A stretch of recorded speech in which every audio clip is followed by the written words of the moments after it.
With those changing dynamics in the market then, are you finding that the people that you need to run certain businesses aren't out there and you really need to train them and teach them what to do? Yeah, the web, we're all learning. It's a new industry. It's still quite new, and so we're still learning about what's important and what skills there are. So we do a lot of, really I think most of the managers at F2 that are homegrown in some sense. They've been with us for a while and they've grown up with the business, so they know all of the intricacies and how to make it work. Which fits with the heritage of the organisation as well, somewhat. Fairfax seems to be a company that retains people for a long time. Yeah. I guess I just wanted to touch on HR a little bit, because there's been a lot of criticism of HR over the last 6 months or so about its evolution over the last 20 years from a mediator between the executive level and the employee to an advocate of corporate strategy and executive principles. What role has HR played, if any, in the turnaround of F2 over the last year or so? Our HR guys are really good taskmasters, and they've got a very good vision for what we should be doing in terms of managing our people, and they have really helped us, I think, become better managers. They don't take over the job of managing people at F2, but they have said to us, it's really important that you do lots of communication. It's really important that you set really clear goals for people and then give them feedback, and that's what they've done really well. I think they've done a fantastic job for us at F2, but they've really worked with line management to help us do a better job of managing the people.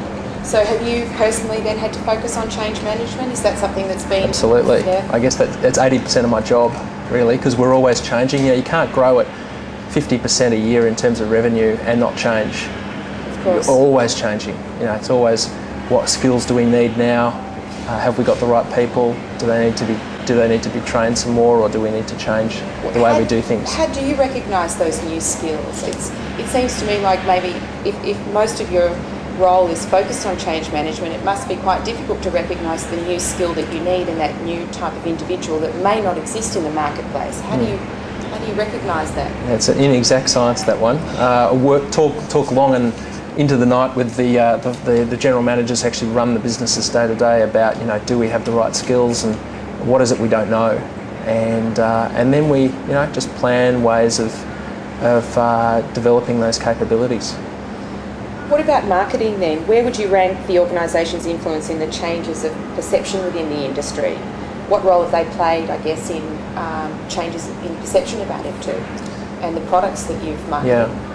Yeah, the F2 marketing, particularly around I think the F2 brand for interactive agencies, the marketers have done a terrific job of explaining who we are, part of Fairfax, but new.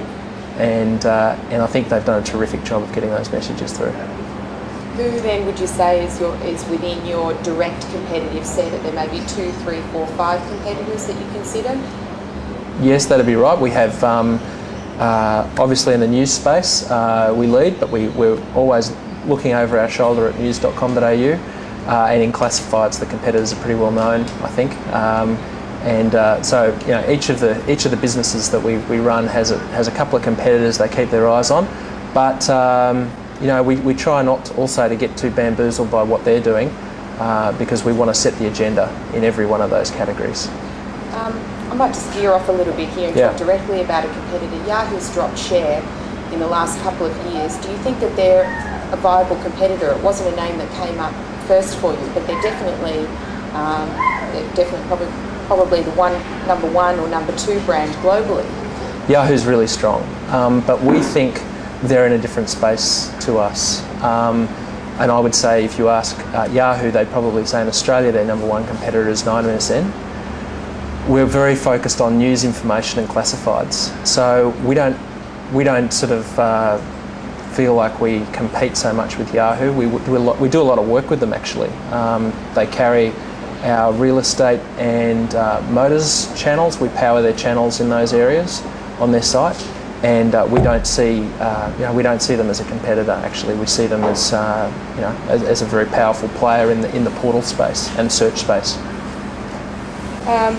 I guess just winding it up before we get a couple of questions. What keeps you up at night today? What kept you up last night about the business? Well, tonight I'm getting my head shaved for a cure.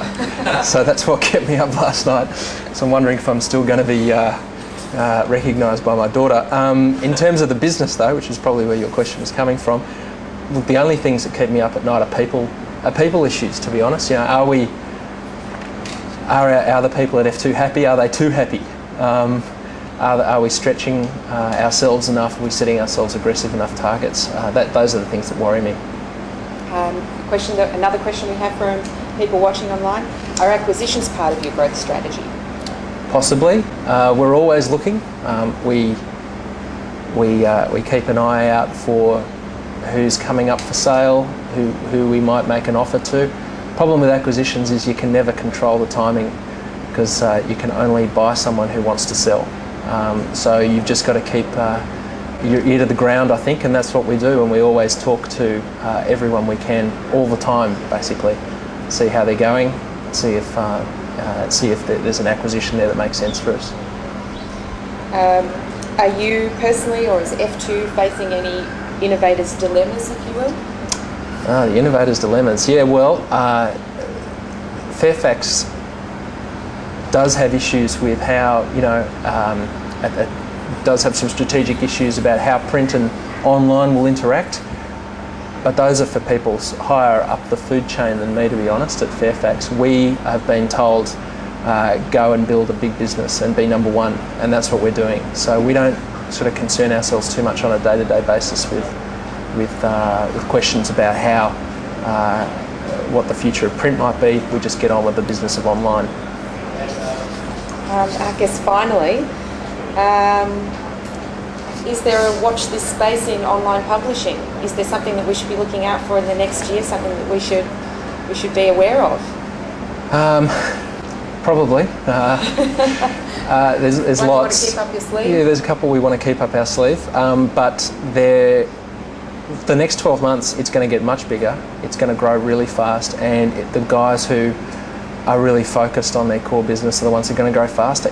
There's lots of new stuff coming, but a lot of the really old, boring stuff about business is absolutely true now, and the people who are best focused on what it is they're doing and how to improve are the ones who win. Well, thanks, Nick. Thank you so much for joining us this morning. Nick Leeder, COO of F2.